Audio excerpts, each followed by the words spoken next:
पंक्तियों के साथ करना चाहती हूं,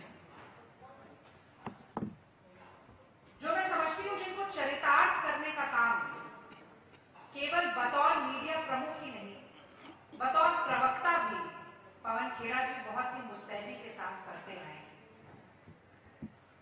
तो कहते हैं कि सच है विपत्ति जब आती है, सच है विपत्ति जब आती है, कायर को ही दहलाती है। शूरमा नहीं विचलित होते, क्षण एक नहीं धीरज होते, कांटों में राह बनाते हैं, बढ़ खुद विपत्ति पर छाते हैं।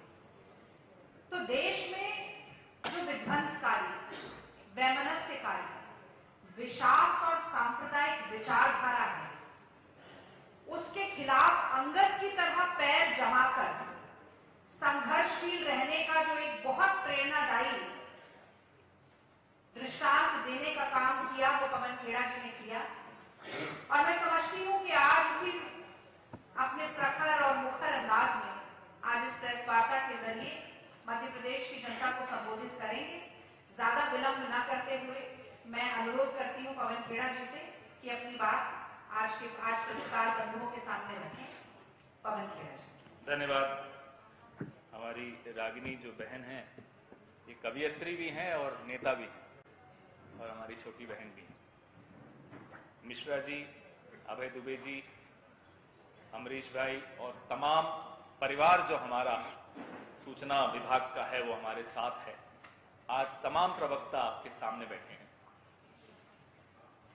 हवाई अड्डे पे उतरो, हमेशा मध्य प्रदेश में जब भी आते हैं तो लोगों के चेहरों पे मुस्कान दिखती थी। आज से 20 साल पहले, 15 साल पहले थोड़ी और कम हुई, फिर कम होती चली गई। अब लोग गुस्से में दिखते हैं, लोग दुखी दिखते हैं। और ये एक ऐसा राज्य है जो अपनी मुस्कान के लिए जाना जाता है। कितनी ही विपत्ति आ जाए ये प्रसन्न रहता है, लेकिन कुछ कारण है कि यहां के लोग अब गुस्से में दिखते हैं। और मैं इसमें लोगों की कोई गलती नहीं मानती। जब बार बार आपकी उम्मीदों पर कुठाराघात हो, जब आपका दिल तोड़ दिया जाए, तो आपके चेहरे पर मुस्कान होगी भी तो वो नकली मुस्कान। उम्मीद टूटना एक बात है, भरोसा टूटना कुछ दूसरी ही बात है।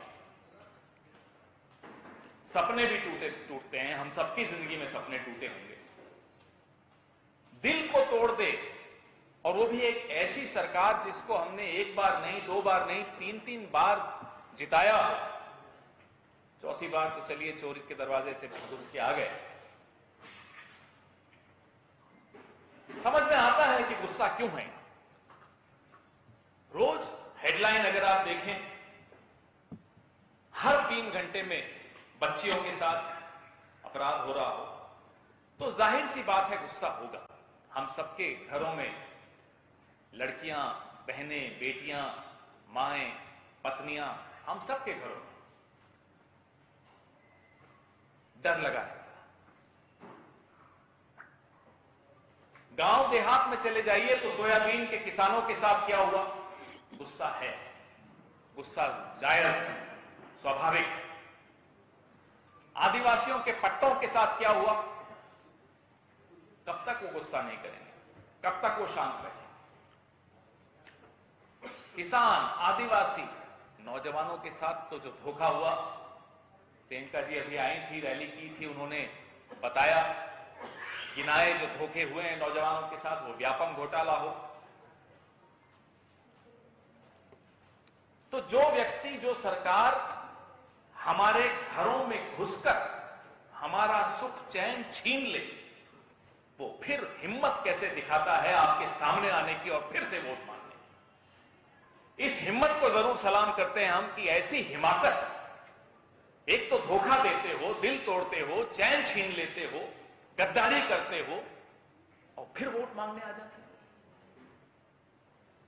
हैरान होते हैं। गुस्सा आपका जायज है, स्वाभाविक है। यहां आकर हमें भी गुस्सा आने लगता है। दूर बैठकर इतना नहीं समझ में आता, लोगों से जब बात करते हैं तो समझ में आता है कि गुस्सा क्यों है। आज मध्य प्रदेश को मलहम पट्टी की आवश्यकता है, इसके टूटे दिल को जोड़ने की आवश्यकता है। एक ऐसी सरकार की आवश्यकता है जो आंसू पोंछे, जिस पर लोग यकीन करें, रात को नींद आए, सुबह अगर बेटी नौकरी पे जा रही है या पढ़ने जा रही है तो आपके मन में चिंता नहीं हो, वो महफूज लौटकर आएगी, ये भरोसा हो। ऐसी सरकार चाहिए। आप और हम पेट काट कर बच्चों को पढ़ाने भेजें तो इस भरोसे के साथ भेजें कि जब डिग्री मिलेगी तो नौकरी जरूर मिलेगी। ऐसी सरकार चाहिए। हम नहीं चाहते कि नकारात्मक बात करें, हमारा एजेंडा सकारात्मक है, लेकिन क्या करें, जब लोगों के आंसू देखते हैं, लोगों का गुस्सा देखते हैं, लोगों का दुख देखते हैं, तो मन में एक भाव आता है कि नहीं साहब, इनकी निंदा करनी होगी और भरपूर शब्दों के साथ ऊंची आवाज में इनकी निंदा करनी होगी। सिर्फ निंदा से काम नहीं चलेगा। निंदा तो पहला कदम है। इतना समय नहीं है कि हम निंदा पे व्यर्थ करें। हम अपनी सकारात्मकता के साथ आंसू पोंछेंगे, उम्मीद बनाएंगे, और यह भरोसा आप में होना चाहिए कि आपका वोट व्यर्थ नहीं जाएगा, धोखा नहीं होगा। एक मुस्तैद मीडिया जहां हो, वहां धोखा हो भी नहीं सकता। आपकी मुस्तैदी बरकरार रहे, मध्य प्रदेश के लोगों का भरोसा बरकरार हम लोगों पर रहे, इस उम्मीद के साथ आज प्रचार के अंतिम दिन आपके सामने हम सब मौजूद हैं।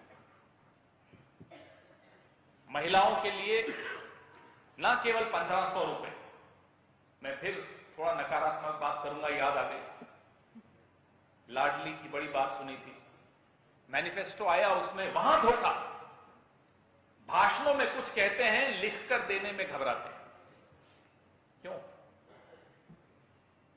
और हम वचन पत्र कहते हैं, संकल्प लेते हैं। वचन एक बहुत महत्वपूर्ण शब्द है। प्राण जाए पर वचन न जाए, इतना महत्वपूर्ण शब्द है ये कि प्राण भी चले जाएंगे तो वचन नहीं टूटेगा। अब तक मैनिफेस्टो आते थे, वादे आते थे। राहुल गांधी ने कहा, आज नहीं 2018 में कहा, नहीं ये वादे नहीं, वादों से लोगों का मन भर चुका है, लोगों का विश्वास उठ चुका है। इसको संकल्प कहिए, इसको वचन कहिए, इसको गारंटी कहिए। हम सब ने वो बात मानी। 2018 में आप लोगों ने जिताया कांग्रेस को, मध्य प्रदेश में भी जिताया, राजस्थान में भी जिताया, छत्तीसगढ़ में भी जिताया। हमारे तमाम नेता शपथ दिलवाने तीनों राज्यों में गए, राहुल जी भी थे, अध्यक्ष थे हमारे साथ। सुबह राजस्थान में आए, फिर मध्य प्रदेश आए, फिर छत्तीसगढ़ गए। शाम को जब सूरज अस्त होने वाला था तो दिल्ली लौटे। प्लेन लैंड करते ही राहुल गांधी के ने जब मोबाइल चालू किया तो पहला संदेश उनको अशोक गहलोत जी का आया कि कैबिनेट मीटिंग हो गई और जो संकल्प किया था, जो वचन पत्र में लिखा था, वो लागू करना शुरू हो गया। स्क्रॉल डाउन किया, दूसरा संदेश देखा, कमलनाथ जी का था। ऋण माफी की फाइल टेबल पर मंगवा ली, काम शुरू हो गया है। हवाई जहाज रुका, तब तक तीसरा संदेश आ गया था बघेल साहब का। ये होती है संकल्प की ताकत, ये होती है वचन की ताकत। और हम आज अगर आपके सामने आंखों में आंखें डालकर फिर से वोट मांग रहे हैं तो किसी कारण से मांग रहे हैं, भरोसा अपने आप पर है कि हमने जो कहा है वो पूरा करेंगे। महिलाओं के लिए भी करेंगे, किसानों के लिए भी करेंगे, धान और गेहूं के एमएसपी पे भी करेंगे, सोयाबीन के किसानों के साथ जो अत्याचार और अन्याय हुआ है उसको भी ठीक करेंगे, दुरुस्त करेंगे। आदिवासियों के साथ जो किया गया है इस सरकार द्वारा उसको भी ठीक करेंगे। यह भरोसा है, इसलिए आपकी आंखों में आंखें डालकर वोट मांगने की हिम्मत रखते हैं। रागिनी जी ने कहा मुझे कि आप बहुत सीरियस रहते हैं, जब प्रेस से मुखातिब करें तो थोड़ा मुस्कुरा कर बात करें। कैसे मुस्कुराएं इस राज्य में? संभव नहीं है, वो नकली मुस्कुराहट। प्रयास बहुत करूंगा लेकिन नहीं हो पाए। मुस्कुराएंगे, 3 दिसंबर को मुस्कुराएंगे, ये वादा है आप। बहुत ध्यान बंटवाने की कोशिश की जा रही। दिल्ली से शाह शहंशाह सब आते हैं, उत्तर प्रदेश के मुख्यमंत्री आते हैं, तमाम लोग यहां आते हैं। इन मुद्दों से, जिन मुद्दों पर अभी हम चर्चा कर रहे हैं, उन मुद्दों से कैसे ध्यान बटाए, उसके लिए अरबों रुपए खर्च किए जा रहे हैं। षड्यंत्र रचा जाता है कि लोगों को व्यस्त कैसे रखा जाए। लोगों को व्यस्त क्यों रखना है आपको? विवादों में व्यस्त क्यों रखना चाहते हैं आप लोगों को? आप लोगों को व्यस्त इसलिए रखना चाहते हैं कि आपके कुछ 1 या 2 दोस्त हैं, उद्योगपति दोस्त हैं, वो मस्त रहें, जनता त्रस्त रहे, मिडिल क्लास विवादों में व्यस्त रहे और गौतम अदानी मस्त रहे। यह षड्यंत्र है। इस षड्यंत्र का पर्दाफाश हम और आप मिलकर करेंगे, तब जाकर लोगों के साथ न्याय होगा। पिछले 20-25 दिनों में लगातार हमारे साथी, हमारे वरिष्ठ सहयोगी, हमारे नेता यहां आते रहे, आपसे मुखातिब होते रहे, तमाम बातों पर चर्चा हुई आपके साथ, हमारे संकल्पों पर चर्चा हुई। समय व्यर्थ नहीं करते हुए, क्योंकि अब समय खत्म भी होने वाला है, आपके सवालों का मैं स्वागत करता हूं।